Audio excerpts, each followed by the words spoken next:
Hello दोस्तों, स्वागत है आप सभी की मेरे channel the real study club में। दोस्तों 15 तारीख से एग्ज़ाम स्टार्ट हुए थे, बट आज दोस्तों 25 तारीख हो गई है और बच्चों की जो भी मिस्टेक हैं वो कर ही रहे हैं, यानी बंद नहीं हुई हैं। उनकी जो मिस्टेक हैं वो भी बंद नहीं हुई हैं। यानी कोई यूनिक पेपर कोड लिखना भूल रहा है, या जो पहला पेज है अपलोड करना ही भूल जा रहा है, या एक क्वेश्चन है वो सब में ही वो ही अपलोड कर दिया है। तो दोस्तों ऐसी गलतियां बच्चे करते जा रहे हैं। मेन रीज़न क्या है कि उनके सामने कोई टीचर नहीं है। ठीक है, तो मेन रीज़न यही है।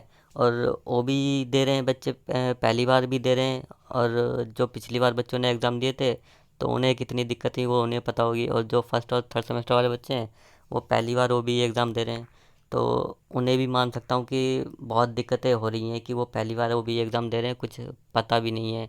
जैसे सामने अगर टीचर होता है तो कुछ बता देता है, बट टीचर है नहीं। तो ऐसे में ओबी को ना कराएं तो अच्छा है। आगे बेशक इसमें इम्प्रूवमेंट हो सकती है, बट दोस्तों अभी अभी जिस तरह से बच्चे पेपर दे रहे हैं तो 30% 35% बच्चे ऐसे हैं जो मतलब मिस्टेक कर रहे हैं। उनमें अभी भी कोई सल्यूशन निकला नहीं है कि हाँ, कि अब हम ठीक करेंगे। बच्चों की मिस्टेक हो रही है ये, और आगे भी शायद मुझे लग रहा है अब होती ही रहेंगी, क्योंकि आज 10 दिन हो गए हैं एग्ज़ाम देते देते, बट बच्चों की मिस्टेक हैं वो हो ही रही हैं।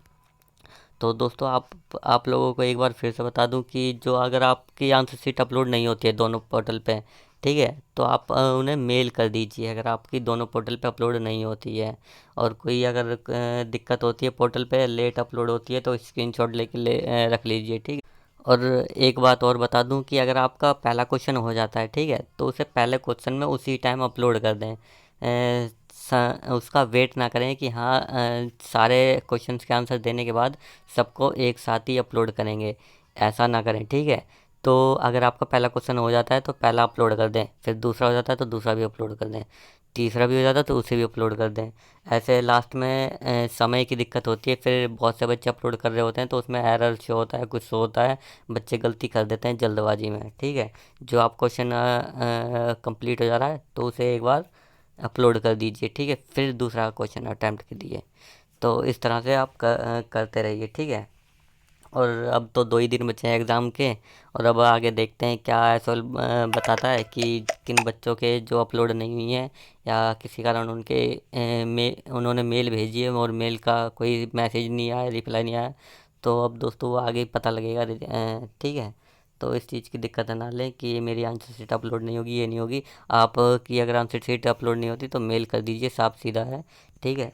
तो मेल करने के बाद आपको अगर रिप्लाई ना भी आए तो कोई दिक्कत नहीं है, बट अपनी तरफ से कंफर्म होना चाहिए कि हमारी तरफ से आंसर शीट चली गई है, ठीक है दोस्तों। तो आगे कोई भी अगर अपडेट आएगी तो बता दूंगा आपको। Thank you.